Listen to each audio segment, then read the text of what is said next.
Reporter breaking. KPCC പുനഃസംഘടന സെപ്റ്റംബറിൽ പൂർത്തിയാക്കാൻ ഹൈക്കമാൻഡ്.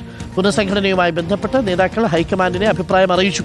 മുഴുവൻ സമയ അധ്യക്ഷൻ വേണമെന്ന് രമേശ് ചെന്നിത്തലയും കെ മുരളീധരനും മുല്ലപ്പള്ളി രാമചന്ദ്രനും ആവശ്യപ്പെട്ടിട്ടുണ്ട്. സർക്കാരുമായി സഹകരിക്കുന്ന നേതാവിനെ പരിഗണിക്കണമെന്നാണ് മുഖ്യമന്ത്രി വി ഡി സതീശൻ ഹൈക്കമാൻഡിനെ അറിയിച്ചിരിക്കുന്നത്.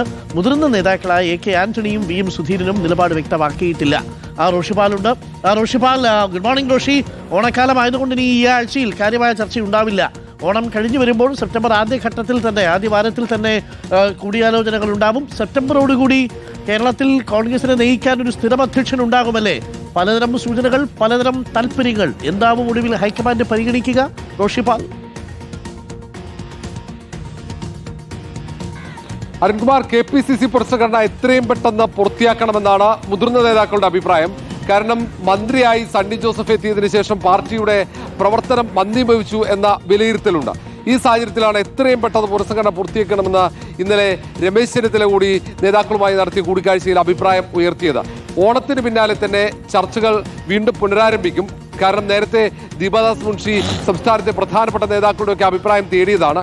ചില നേതാക്കൾ നേരിട്ടും കോൺഗ്രസ് ഹൈക്കമാൻഡ് പ്രതിനിധികളായ രാഹുൽ ഗാന്ധിയും KC വേണുഗോപാലിനൊക്കെ മല്ലികാർജ്ജുൻ ഖാർഗെയൊക്കെ അവരുടെ അഭിപ്രായം അറിയിച്ചതാണ്. അതിൽ ഏറ്റവും ചർച്ചയാകുന്നത് മുഴുവൻ സമയ അധ്യക്ഷൻ KPCCക്ക് വേണമെന്ന അഭിപ്രായമാണ്. അത് കൂടുതൽ നേതാക്കൾ സമാനമായ നിലപാട് സ്വീകരിക്കുന്നുണ്ട്. അതിൽ പ്രധാനപ്പെട്ടത് രമേശ് ചെന്നിത്തലയാണ്. ഒപ്പം കെ മുരളീധരനും അതുപോലെ തന്നെ മുല്ലപ്പള്ളി രാമചന്ദ്രനൊക്കെ പരസ്യമായി തന്നെ ഇക്കാര്യത്തിൽ അഭിപ്രായ പ്രകടനം നടത്തുകയും ചെയ്തിട്ടുണ്ട്. ഇപ്പോഴും AK ആന്റണിയും VM സുധീരനും മനസ്സ് തുറന്നിട്ടില്ല എന്നാണ് അറിയാൻ കഴിയുന്നത്. അവസാന ഘട്ടത്തിൽ അവരും കോൺഗ്രസ് ഹൈക്കമാൻഡിനെ അവരുടെ അഭിപ്രായം അറിയിക്കും.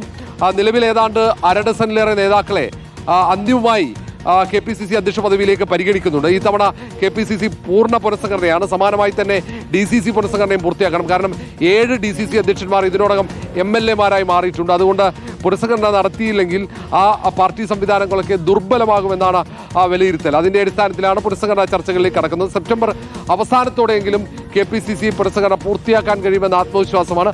അതുകൊണ്ട് ഓണത്തിന് പിന്നാലെ ചർച്ച തുടങ്ങാനുള്ള ധാരണയിലാണ് നേതാക്കൾ പിരിയുന്നത്. വൈകാതെ തന്നെ ചർച്ചകളിലേക്ക് കടക്കുകയും ചെയ്യും. ആര് അധ്യക്ഷ പദവിയിലേക്ക് എത്തും എന്നതാണ് കൗതുകത്തോടെ കോൺഗ്രസ് പ്രവർത്തകർ കാത്തിരിക്കുന്നത്. Thank you. റോഷിപാലാണ് വിവരങ്ങൾ നൽകിയത്. അപ്പോൾ ഓണക്കാലം കഴിയുന്നതോടുകൂടി കേരള പ്രദേശ് കോൺഗ്രസ് കമ്മിറ്റിക്കും ഒരു സ്ഥിരം അധ്യക്ഷനെ കിട്ടും. അപ്പോൾ പ്രിയപ്പെട്ടവരെ, സമയം 8 മണി കഴിഞ്ഞ് 46 മിനിറ്റ്.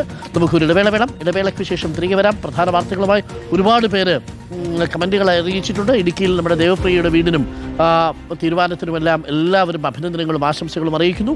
ആശംസകളൊക്കെ സ്നേഹമായി വരട്ടെ, അത് പ്രാർത്ഥനയായി മാറട്ടെ. നമുക്കൊരു ഇടവേളയ്ക്ക് ശേഷം തിരികെ വരാം. പ്രധാനപ്പെട്ട മറ്റൊരു വാർത്തയിലേക്ക്.